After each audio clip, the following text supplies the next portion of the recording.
this is Mark Trojanowski from Sister Hazel. Somebody was explaining to me recently about the different kinds of drums and the bearing edge on the drums, and how they kind of actually like some of the old drum kits, and the slinger lenses, because they had kind of started to wear out.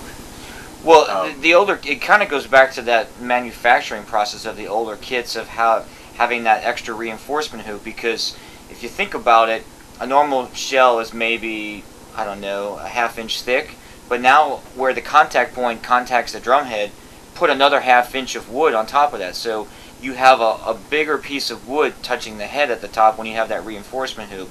So that affects the bearing edge. And my dad, who doesn't play, but when I started playing when I was around 10, he really got into the whole bearing edge thing, like way beyond like anything that I would ever want to attempt. And you know, a lot of the theories, like you would go buy old drums from Slingerland and Ludwig and take a piece of glass and put sandpaper on the glass and put the drum down and just turn it, and so you get the drum perfectly level, because you know, back then the way they manufactured stuff, it wasn't so precise like it is today. So you could do that, and you could actually affect the sound of the drum by putting it back on the glass and see if you saw any light through the actual shell, or if there was equal contact, because that's what you really wanted, was equal contact, so when you put the head on, it's seated properly.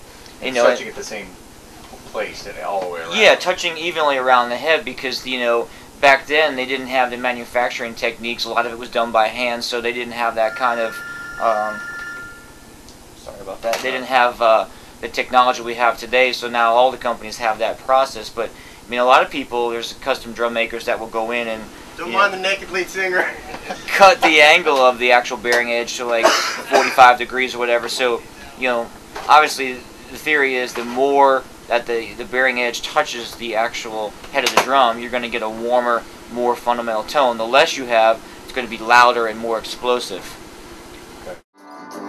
Said I'm sorry, but what for, baby? Now if I hurt you,